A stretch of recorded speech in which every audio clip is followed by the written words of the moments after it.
and welcome back to your favorite nerdy, unhinged podcast. With you today is Rachel, me, the Vase of Van Corner. Woo! And the lovely Jalaire. Yay!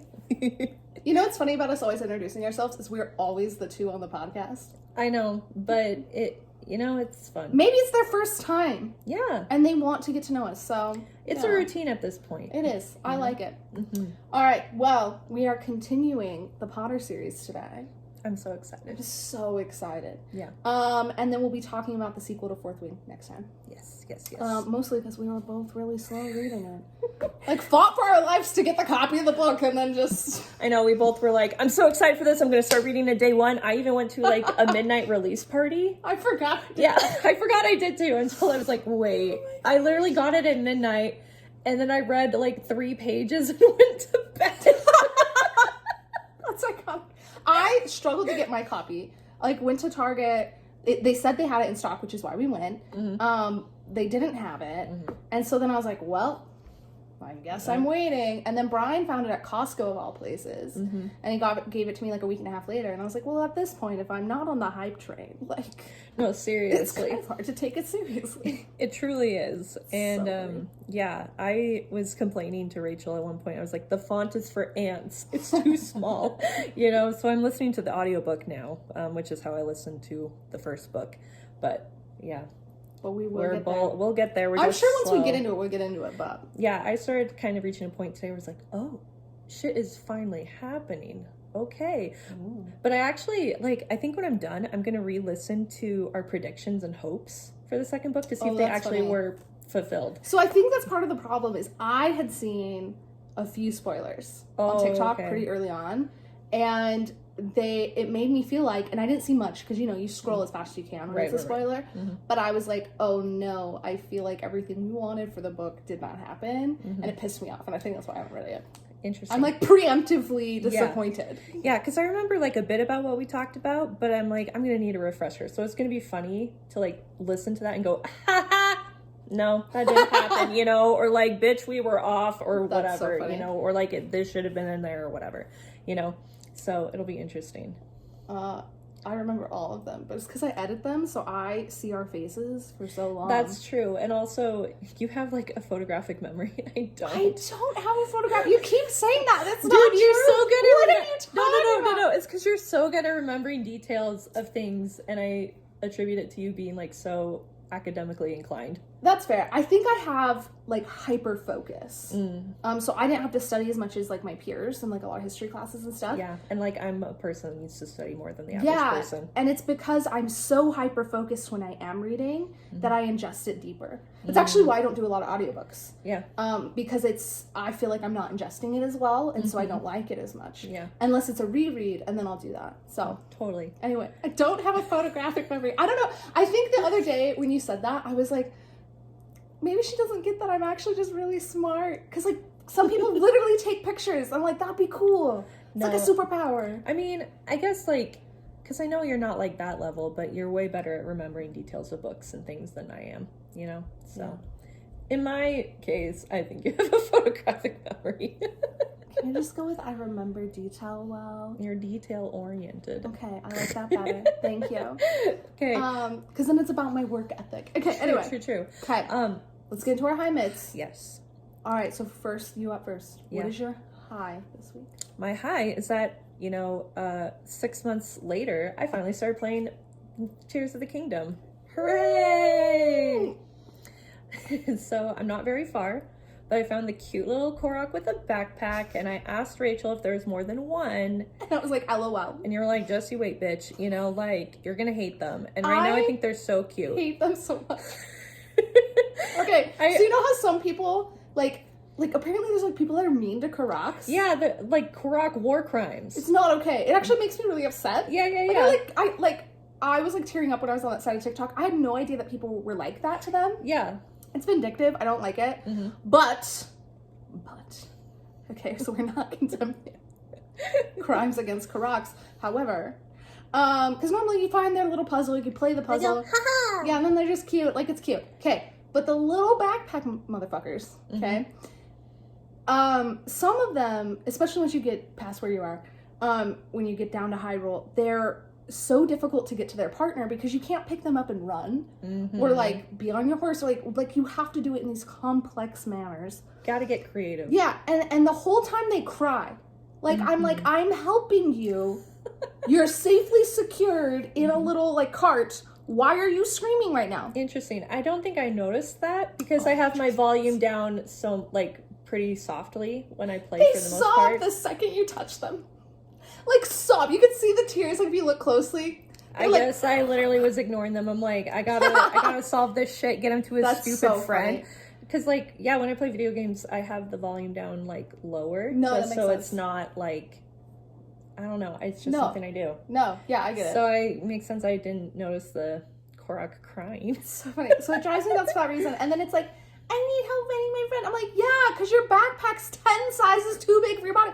Maybe throw some sheets out, man. Like, what are you doing? And then, like, okay, so one of them, I was, like, trying really hard because it was before I was disenfranchised by them. I was trying really hard to get this little guy to his little other guy, you know? And I accidentally dropped him because I tried to run while holding him and I didn't know that's what would happen. And we were on a hill, so he just, like, rolled down the hill. No. And I was like, heh. Like, I was like, you deserve it.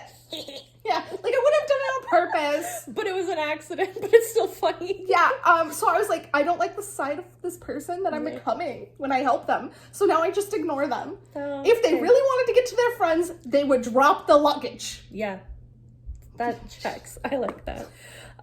Yeah, so I'm not very far. I'm on the starter island in the sky, but I'm excited to play more. Yeah, I'm excited to hear about it. And maybe I guess at this point it feels less daunting, I guess, in a way, just because, like, when it came out everyone was playing it and it kind of almost feels like, sometimes to me when, like, a new game releases, it feels like a competition of, like, you need to finish it as fast as you can so you can get in on the hype train and, like, the content people are making about it, you know? And so I, like, avoid... I felt that way with Hogwarts Legacy and it immediately was not fun. Yeah. Yes, the spiders. Well, no, just like even before that, like the pressure. It felt like a lot of pressure because I was trying to live stream. And like I was behind everyone pretty quickly on because I don't have that. I just didn't have that much time at that time, and I was like, well, shit, I might as well not bother. Like, dude, yeah, I kind of felt that way with Baldur's Gate because like I started playing it in August when it released. And my brother and I are playing our game together, and we're in the third act. We're not even close to the end, but we're in the third and last chapter of the story. And so many people have done, like, repeat playthroughs already and played it so many times. And I'm like, bro, I'm still in my first playthrough. You know what? I think, like, for me, with these games like Zelda, whatever, like, I go so thoroughly my first playthrough that another playthrough would make me eat myself. Yeah. Like, so I think that's fine. Like, some people are speedrunners, and I yeah, totally. That looks boring to me. It's just a different way to play. With Baldur's Gate, though, I'm like, you can experience the story so many different ways with, like, based on your race and choices and who you romance and, like, whatever. So that's why, like, I want to play it again when I'm done. I actually did start another playthrough, but it's just by myself. But anyways, enough about that. What is your high, Rachel? Okay, so my high is that I got a weighted holiday Eeyore. I love him. Yeah, I love him too. He's I really would die cute for with him. his little Santa hat. I love how happy he looks with his little sleepy eyes. Yeah, he's nice. I love him. It was definitely a weird purchase. Like, let me just spend $50 on this stuffy, but that's fine. I mean, I remember the day you found it on TikTok. Yeah, literally the day he launched on the Disney shop store, I got a TikTok about him. I was like, well, I guess you're coming home with me. Like, I didn't even have a choice in the matter. When I first got him, I didn't know if I liked him because he hugs differently than my other stuffies. And so, like, I wasn't sure. But he's actually really nice as, like, a side hug. Yeah. As weird as that is. No, he's cute. He's kind of like a nice little side hoe for your lap. And he'll be like a holiday stuffy.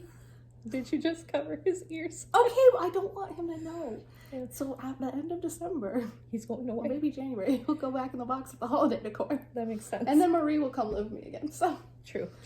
LOL. What's your mid? My mid is seasonal depression. Woo. Valid. Not really vibing with the fact that the sun is gone at like 4 p.m. Well, it starts to set at 4 p.m. And my office at work is an open office with natural light being the primary source of light. And so it gets pretty They should dark. add more lamps. I have a desk lamp that I can Jeez. turn on, but it's still like, Ugh, it feels like you're kind of like dark and gloomy in like your own little space with like one lamp. Okay, don't they know that means you get to go home? Yeah, I mean, Get with it. Why else do you think I've been like, fuck off, I'm going at 5? You should. Because I'm like, should, the sun has set, time to should. go. The sun is set and so must I. It's not been snowy either this year, like at all. We had one day of pretty snow. That was it. And so it's been like, for me even, like I've been really struggling because I think the snow really helps me. But if everything's just dead outside, you can be fall leaves or you can be snow. None of this other shit. Okay? Totally. Just deadness is not it. So I'm gonna need the planet to get with it. I have to flee the state. It's getting too bad. I can't do it. We need some cute snow up in this business. True. We were talking about earlier today how we were like, if Utah doesn't get any more snow, we're gonna yeet the state. Yeah. You know? So that's our thoughts on the matter. What is your mid, Rachel? So my mid is kind of a humorous story, but also was not great in the moment. Okay. You know, but funny now. Okay. So one of my baby kittens, Baby Ray, was cuddled up on me last night, right? Like I'm laying on my my sofa, which is my bed. So watching TV, so she's laying like kind of up on my chest. And I pull over, one of my stuffies, right, has just come back from Brian's house. So he hasn't been here for a long time, but it's Mickey, my first ever weighted plush. And I forgot, so here's context for what's about to happen in the story. I forgot Ray's scared of Mickey. That's so sad. And at first I just thought it was kind of like she was playing with Mickey, because like it would be like if Mickey was on the bed and she came up, she would like bat Mickey really funnily. Like there's some really cute videos of it actually. Like bat him really funny and then like, you know, back up and then like, you know, and it was like really cute. I was like, what are you doing? But I've decided I think she's actually afraid of her. Like she'll poof a little, you know? And so I had forgotten this though. Because like I said, Mickey's not been at my house for a few months. Watching the show, Ray's on me, and I decide I want a stuffy to cuddle on my side. Okay, I'm a grown-ass woman. As one does. Yeah. Really outing myself in this story. Dude, okay, I have a coworker that told me they sleep with their stuffed animals and they're married. That's iconic. Yeah, so the stuffies stay in bed. Sometimes when I'm cuddling Brian, I also have a stuffy. So anybody else out there that's like that, you're not alone. Not alone. There's actually a lot of research that it really calms depression and stuff. Totally. So, hey, anyway. I vibe with that. Well, so I pulled Mickey over to my side, and I had done that with Marie in the past, but again, this was Mickey. So I pull Mickey over, because now I'm thinking about it, and Ray flips the fuck out! She like jumped 10 feet in the air, and like in the process scratched me up really bad. Like you know, the cats will accidentally get you sometimes when they're just jumping and they miss or whatever. But like she brought blood, okay? Like she was so scared to get to the other side of the room. So I'm screaming. This whole thing happens. So I'm watching TV and I'm on the phone with someone because we're like co-watching. And so they're like, what the fuck is happening? Like it was a lot.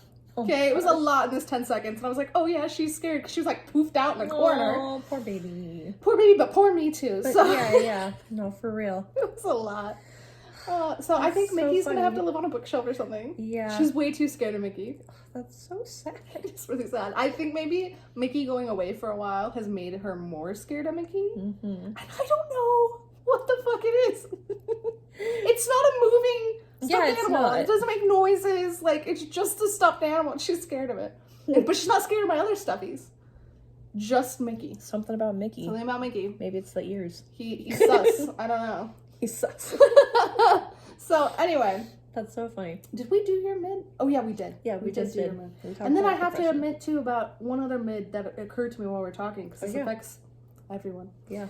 So, we're out of the strike now, so yeah, we can talk about these things. They canceled Shadow and Bones! Oh, yeah! Dude, Jesus. The way I was in mourning for that. Because we hadn't even done our episode about it yet because of strikes. Yeah. Gosh, dang it. Rough. I know, and we didn't even get to talk about, like, the Barbie movie.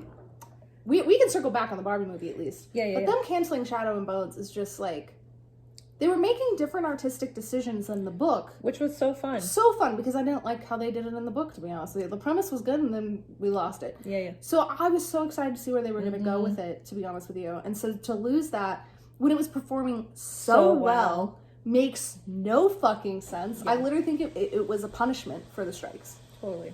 Anyway. Yeah, no, it was so sad. I saw plenty of like TikTok edits about like the strike, but then they would put the no mores, no funerals. Oh, yeah. And I'm like, you're breaking my heart, y'all. You're making me cry. Like, stop. Yeah, I know, I'm like, can we not? But also, thank you. LOL. That's amazing. Yeah, okay. All right, well, let's get into the main heat. LOL, main heat. What is this? The main basketball? topic. Is that even a basketball? I don't know. Miami Heat's a team, so close enough. All right, so today we're talking about the Patronus charm. Mm-hmm. So first, let's define what the Patronus charm is. Lupin says, or do you have it? I have it written. Whoa, shit. Well, let's just go with the exact quote. Yeah, so the exact quote from the book, Lupin says, they're kind of an anti-Dementor, a guardian that acts as a shield between you and the Dementor. The Patronus is a positive force, a projection of the very things that the Dementor feeds upon: hope, happiness, the desire to survive. But it cannot feel despair as real humans can, so the Dementors can't hurt it. Amazing. Yeah. I love that. Mm-hmm. And I love and find it so interesting that it's a guardian. Yeah. Not it's a protective spell, like shield or anything. No, it's a guardian. Mm-hmm. And that combined with some of the other stuff that we reread in preparation for today, leads me to believe, and I think this is something a lot of people probably believe similar. I think they're sentient beings, the Patroni. Yeah. Especially if you're able to have a Patronus that has, like, an actual form instead of, like, being more ambiguous. Yes, a corporal Patronus. That's a good point. There's two different kinds of Patroni.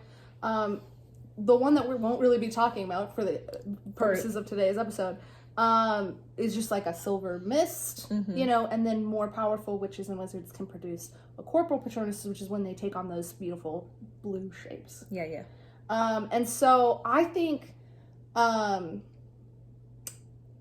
I really was like, yeah, these are sentient, because I think you almost can think that they're an extension of the person themselves. Totally, because I mean, each person has a different one, and it's an extension of themselves, and like the those characteristics of that animal or elephant, whatever. Yeah, it's very symbolic. Definitely a representation of their soul, and yet, Harry has this moment with his own Patronus. We're in the third book.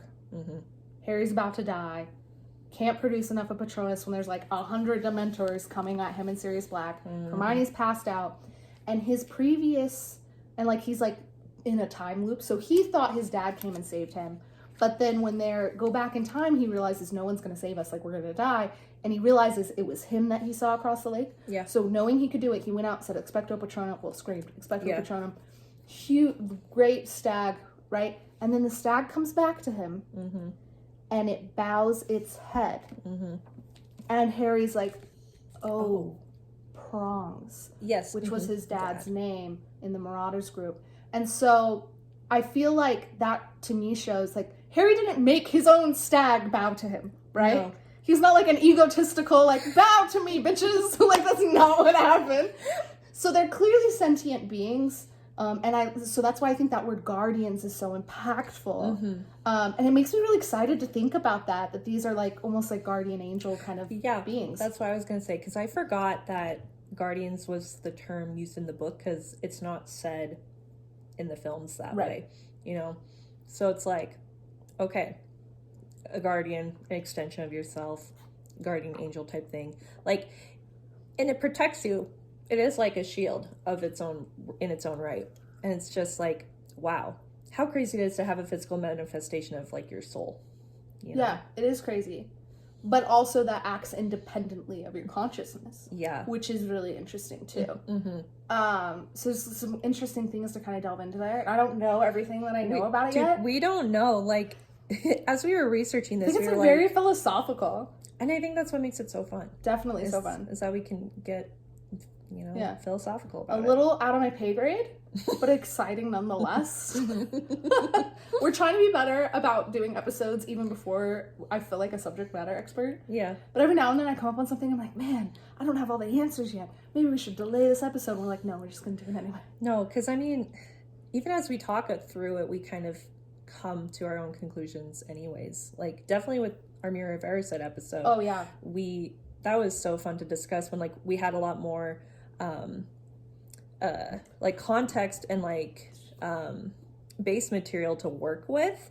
Like, we still came up with our own interpretations and whatever. This we have a little less to work with, but I think that makes it so compelling and interesting because everyone can interpret it differently. Yeah, and I think, you know, what's interesting about the Corporal Patronus is I would imagine, right, that, you know, there's such a rare piece of magic, and that's really stressed. Even for your OWL level students, they often can't produce this Patronus. It's why Harry kicked ass at his, right? Yeah. And so I think, like, this probably isn't a well-studied piece of magic in a lot of ways. Also because the Witcher Wizard has to be in enough danger, really, to make it come out and stay for a while, probably. Like, there's, like, interesting kind of layers to the Patronus.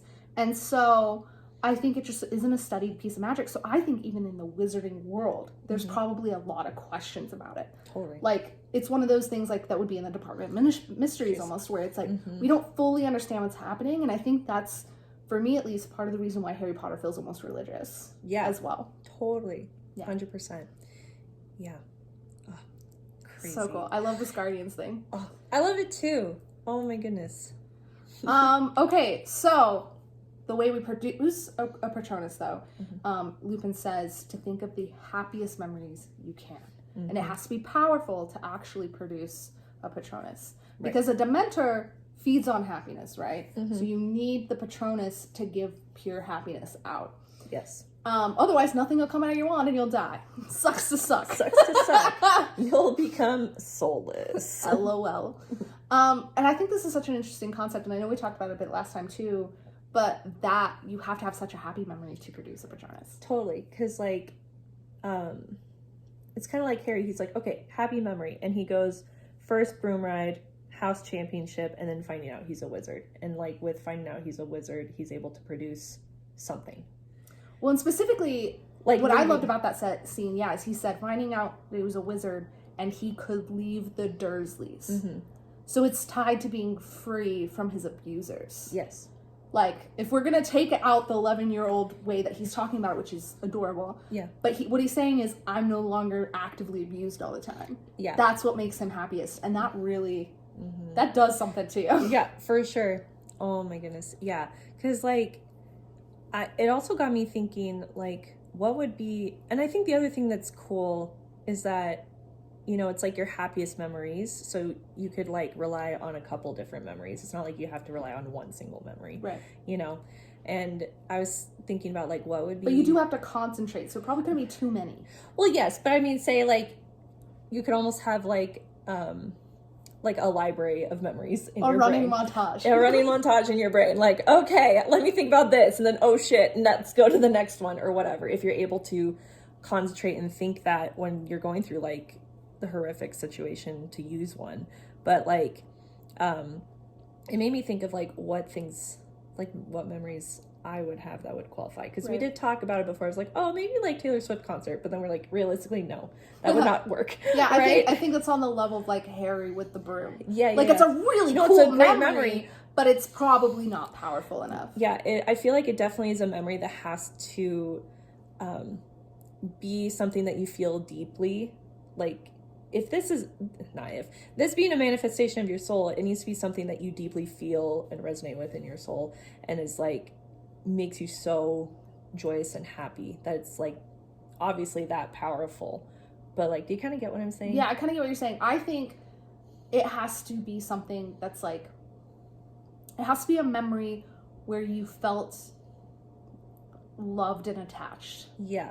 I honestly think it comes down to feeling loved and attached to some extent. And I think, like, so Harry being free from abuse, like, I think is, like, getting away from these toxic attachment figures. I think it has to do with, like your core beliefs. Do you know what I mean? Like, it has to be something to feed one of your core beliefs. Like, I am lovable, or I am free, or I'm not, whatever, don't belong in a broom cover. No, totally, yeah. You know, like, I think it has, so, like, a Taylor Swift moment probably wouldn't be enough unless maybe you were with your friends and something in that moment happened where you all felt really bonded. Yeah. Maybe. But I think it has to be just so specifically powerful. Totally. Yeah. Mm-hmm. That's a hard one. Right. And, oh man. Yeah, it's also making me think, like, Harry was able to practice with a Dementor, obviously, which is nice, but, like, that would just also be an excellent training tool in general, like, if you wanted to learn what your Patronus, like, in an exercise, if they were to research more, like, what are Patroni, and, like, whatever, that would be a safe environment to practice, instead of, like, oh, you know what I mean? Like to use boggarts instead of actual Dementors? Yes, yeah. Yeah. Mm-hmm. I do think that's how they do it, too. They use boggarts as well when they practice in Order of the Phoenix. Yeah. It does take out at least some of the danger. Yeah. Though boggarts aren't a walk in the freaking park. No, they are not. Do you know what I mean? Because they are true shapeshifters. Totally. I think something that's hard about this happiest memory thing is it almost makes the people most vulnerable to Dementors. It makes it harder for them to be able to produce the anti-Dementor, the Patronus. Yeah. Mm-hmm. Because, that's something Lupin says to Harry, like, it affected you more because the Dementor's eating up everything happy in your life. Mm-hmm. All that's left is your most harrowing experiences. And what you've gone through is a lot worse than everyone else. Totally. So, like, it's enough to kick everyone off their broom, And so I think, because he falls off his broom as a reminder in a Quidditch match. Yes. So that's something really interesting to me to think about. Because, like, and, you think about the fact that, like, yeah, Harry's memory that he ends up being powerful enough, seeing his parents in the Mirror of Erised, which, again, isn't very happy in some ways, and being free from abusers. Mm-hmm.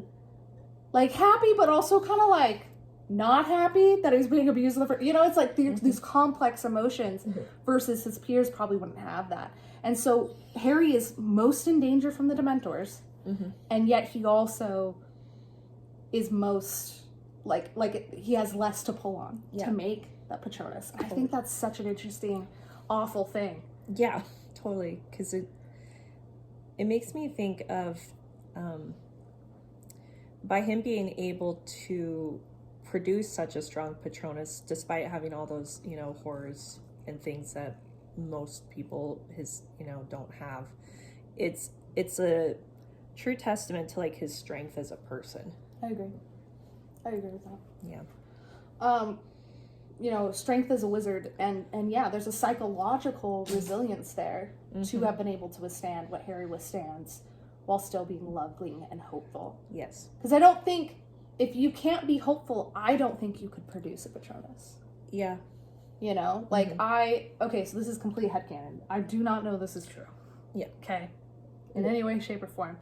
But in my mind, I believe, like, Death Eaters can't produce Patronuses. Oh, yeah. I could believe that. Like, I think if they're protecting themselves against the Dementors, it's going to be a different kind of spell, almost. Mm-hmm. Or it's not going to be the Patronus that we've come to know and love, of, like, that light blue, white, beautiful sort of protecting guardian. I think it would fundamentally look different. I think the reason Snape still has a Patronus is because he's not actually an evil man. Mm-hmm. He is that double agent, and whatever you think of Snape, he was helping in the Wizarding War. We would have lost without him. Mm-hmm. So I think, like, it's all tied up for me in that way.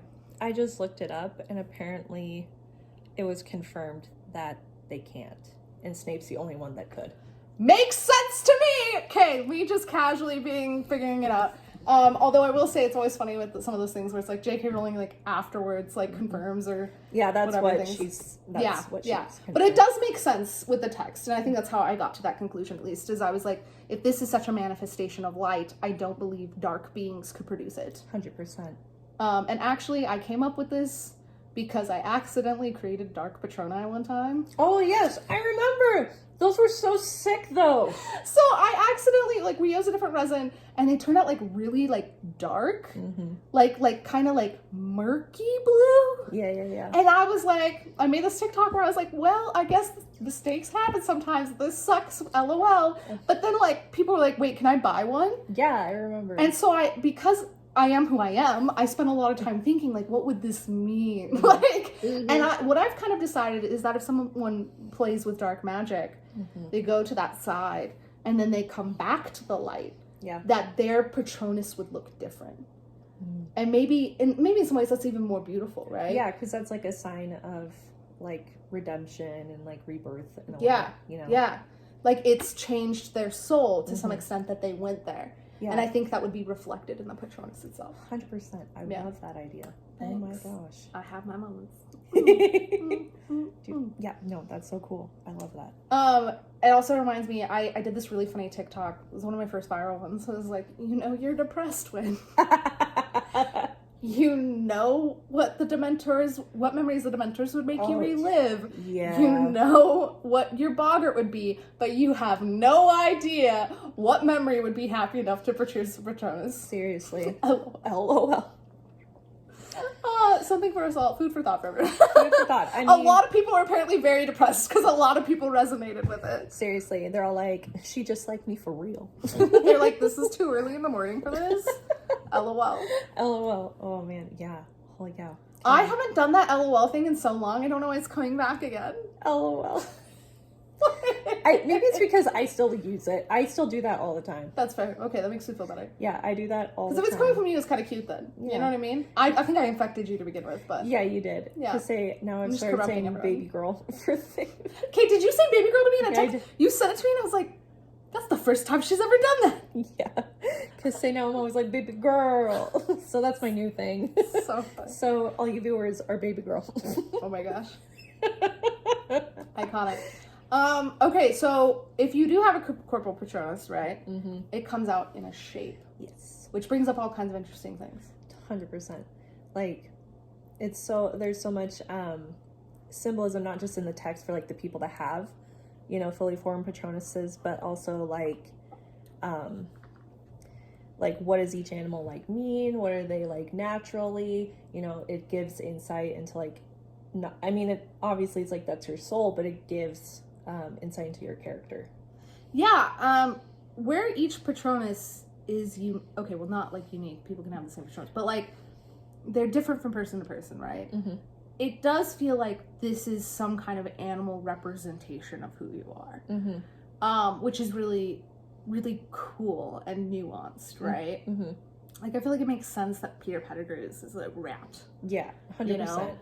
It does seem to be interesting to me that your Animagus form and your Patronus are the same. Yeah. I think that's the perfect proof that this is a manifestation of your soul, actually. Totally. Because Minerva's obviously was a cat, and she had the cat Animagus form, and then all the Marauders. Yeah. And that's enough sample pool. I feel pretty confident in this. No, seriously, that's, you know, that was my stamp of approval. Five characters. Yeah. Slay. LOL. Let's go. So that's really interesting. And then, you know, I think, you know, we all get a little obsessed thinking about what our Patronus would be. Yeah, 100%. A lot of people get maybe upset about what their Patronus is. So here's where we're ready for a hot take. Shalari and I were talking about this before the podcast. And I've said this before, like anyone that knows me in real life, I say this all the time. Like if you met me at a show, I say this. I think the Pottermore quiz is shit. Yeah. 100%. I think it's absolute shit. I have people, they're like, yeah, I got a white mare though, so I don't know. Yeah. Like, they're, like, really upset about it, but, like, they think it's their Patronus, so they can't have a different Patronus. And, like, okay, here's my thing. Just a reminder for anyone at home. We are muggles, okay? We are not magical beings.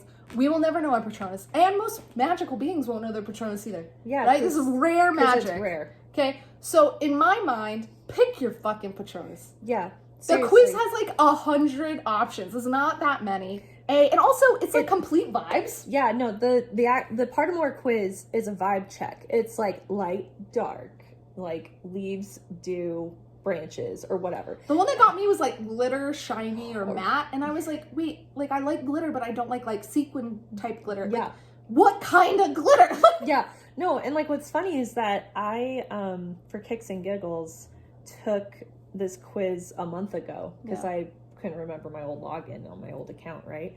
So I took the quiz, and what did it say I was? A mole? Yeah, I was a mole. And I'm like, are you fucking with me? And then the reasoning didn't even make sense. Yeah, it didn't even really give a reason. It's just like, you're a mole. Like, some people, what they'll get, maybe they don't like it, but I'm like, okay, I can like kind of see that for you though. But yeah, like a mole, I was like, what? Yeah. And then, so we took so today in preparation for this, we took the extended Patronus Pottermore quiz. and it shows you your percentages, kind of like the extended Hogwarts sorting hat quiz, which actually that one slapped. Take that one. No, that's a great good quiz. But it shows your percentages on the side, and I had like 7 that it said I was. Yeah, I had 9, and we had 1 that overlapped. I think we had like 2. We had 2 that overlapped, and our souls. I love you. No, I love you, but our souls are different. not the same at all. It doesn't make any sense. So No. I've decided. I don't even know what Pottermore said I was. I don't remember. It was like very long ago. It was like when the quiz first came out. Yeah.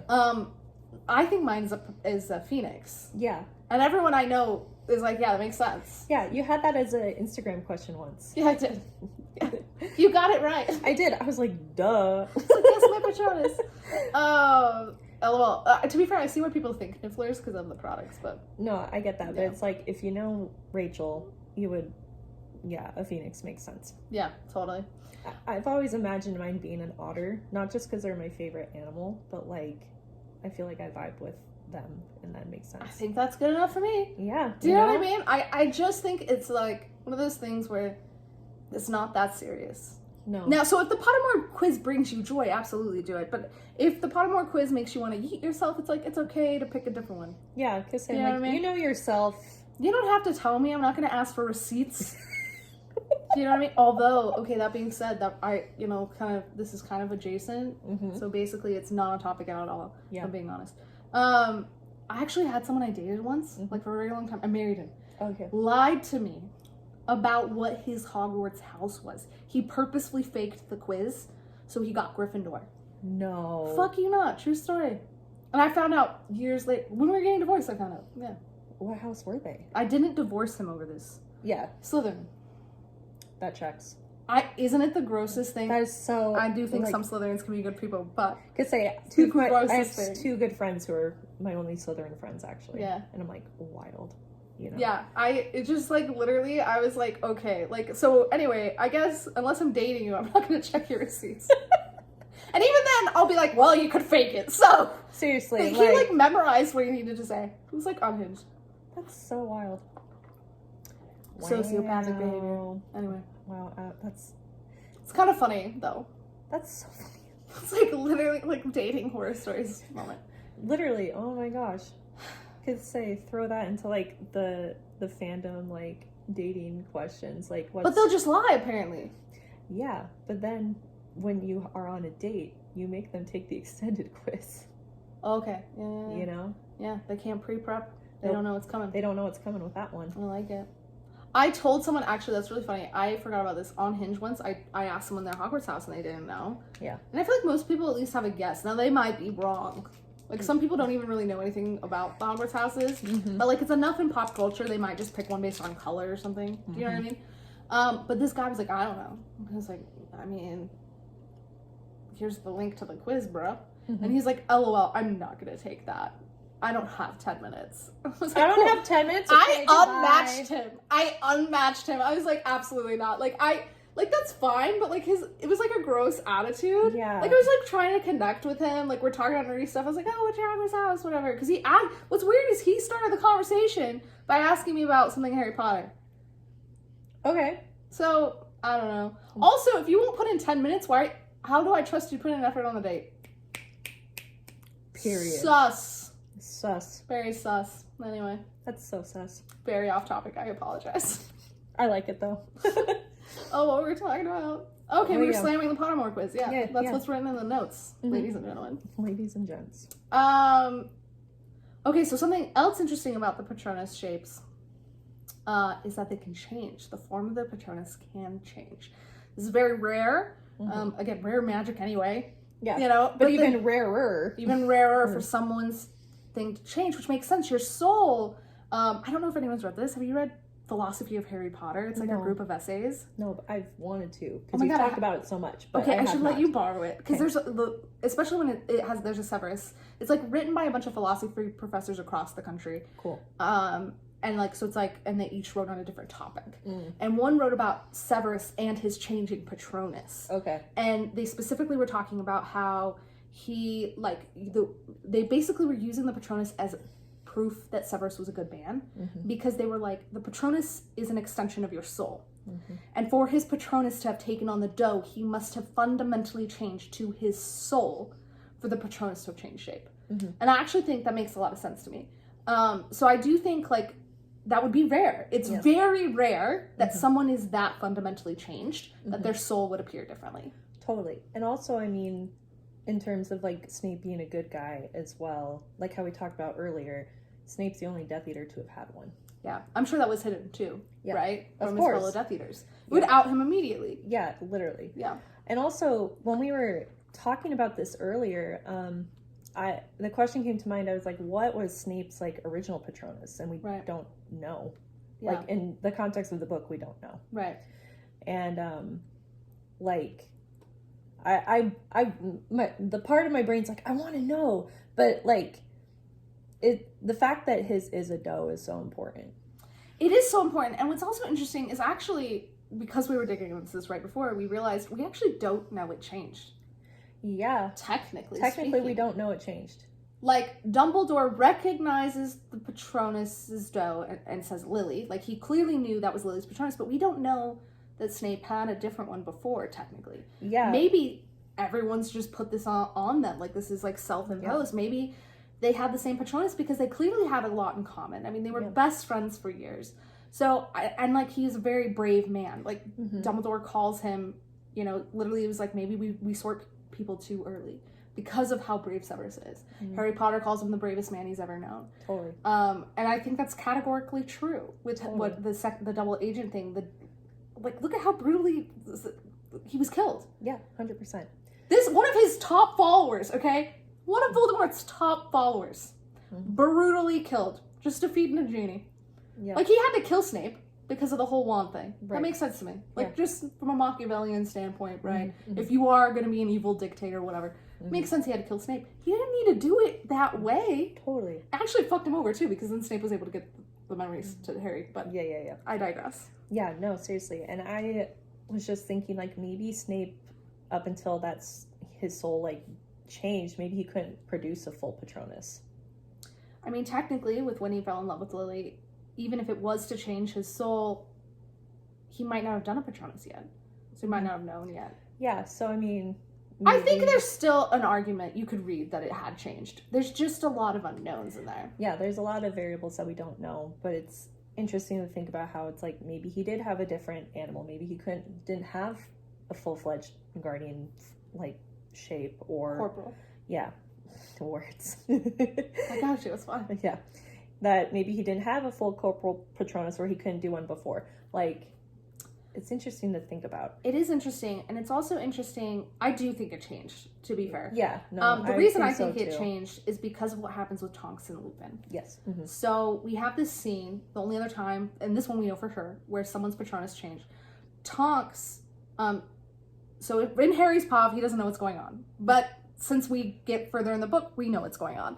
Tonks has been crazy depressed. Yes. Harry, when he comes to the burrow, he sees her crying to Molly. She's mousy-haired, like, instead of her normal, like, bright bubblegum pink or, like, wild things she would do as a... What is that term for what she is? Shape-shifted chick? My brain literally went, you don't know this word anymore. I almost said animagus, and I was like, that's not true. So I'm just... Anyway. So, like, she seems really depressed, right? And Tonks saves Harry on the train from Malfoy beating the fuck out of him. And she's bringing him up to the castle, and Severus says to her, I've seen, because she sent a Patronus ahead as a sign. He said, I just saw that you have a changed Patronus. Yeah. It's a much weaker form. Later we learned that the Patronus was a wolf because she's in love with Lupin. Yeah. So a lot of people have posited, because of the Lupin and the Tonks thing, that perhaps what makes your Patronus change is love. Yeah. Okay, did you find the word? I feel like you did. Metamorphomagus. To be fair, I couldn't say that. Me neither. I just barely failed saying that too. And also, because I looked it up before, Tonks' Patronus before was a rabbit. Yeah. Completely different Patronus. Completely different. Like, very different. And so I feel like, you know, I spent a lot of time thinking about this because, all right, here's my hot take, right? Yeah. Every episode we're going to have a very hot take. I know a lot of people like the Tonks and Lupin plot line. Mm-hmm. But I believe from the information we have in the text that it was an abusive relationship. Yes. I believe we talked about that kind of before in a different episode too. Oops. It's okay. We're just reiterating it. If you just came in, we think it was toxic. It's fine. The end. It talks specifically about mousy hair. Harry thinks what's happening is maybe it's because Sirius Black died. That she must be massively depressed. Yeah. And he's like, oh, that's weird. I didn't know they were that close. Because Harry doesn't know. Yeah, Harry has no clue. So she's so massively depressed that Harry's like noticing weird things, thinking it's over death, right? And so I was really thinking about this because it's clear to me this was an abusive relationship. I think it was emotionally abusive because if they did fall in love and then Lupin wanted to push her away, which makes sense with the werewolf thing, he clearly, like, why was he letting... They got too close. Like, the way he went about things was clearly terrible. Molly's saying, we overhear Molly saying, like, he'll change his mind. Like, they got too far in the relationship for Lupin to be doing what he's doing. Totally. Right? Like, it's not good. Yeah. Not a good totally fucked her up. Totally fucked her up. Okay. So, it got me really thinking. Because a lot of people, like I said, think love is what changes your Patronus. I disagree. Yeah. I think it's grief. Yeah. Because love brings out your truest self. It enhances who you are, so your soul, right? But grief changes you on a molecular level. And I think Severus has changed because he was grieving Lily, and I don't think he ever recovered from grieving Lily, which is why I think his Patronus was still a doe at the end. That's why he says always. And I think Tonks was grieving because Lupin was so cruel to her. She was grieving her relationship. They had clearly broken up or something. She was grieving that relationship, and I think it changed her Patronus. 100%. And who knows if she'll ever... Well, she died. She died. So who knows if she would have fully recovered from that. Totally. Do you know what I mean? Even though they do end up together, that changes a person. Yeah. Yeah. For sure. Because, like, as you were saying that, and you'll have to help me probably piece it together, because, that's how we work on this podcast. But I was thinking with love, and we were talking about how to produce one comes with, like, from your core beliefs, and, love would be in there somehow, like feeling safe.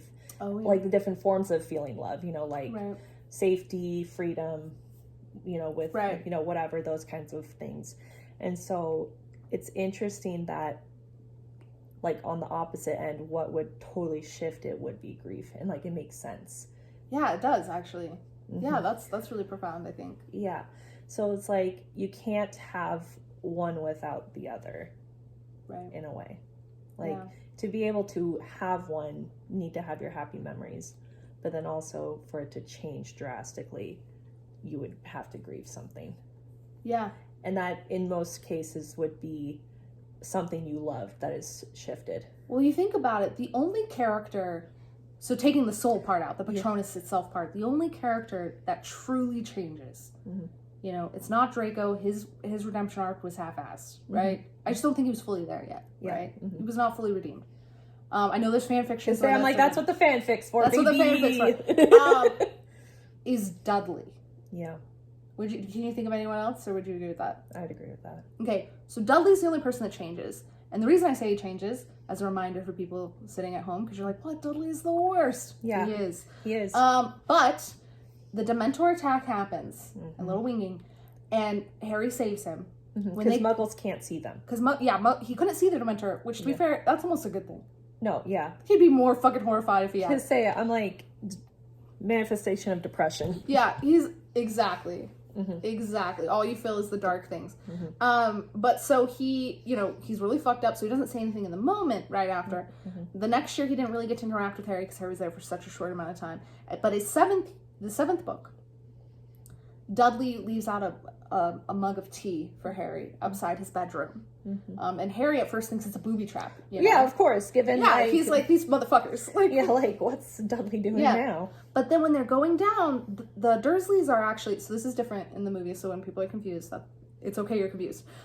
In the books, the Dursleys are going into hiding with people from the Order, which makes sense. They would be tortured by Voldemort, just in case. Just in case. Like, they knew something about where Harry was, or maybe Harry would come save them, like, as bait or whatever. So they're being put under order of protection, right? Mm-hmm. And Dudley gets upset. He's like, wait, I'm confused. Mm-hmm. What about him? Yeah. And Harry, and everyone's kind of shocked and doesn't know what's going on. And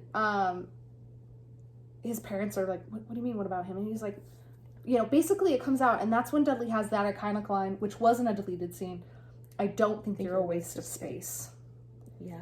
And he says that in the context of the book because Harry mentions that the Dursleys all think he's a waste of space. Mm-hmm. That's what he says to explain to the Order why they're being weird. Yeah. Because they're like, why wouldn't they know where you're going?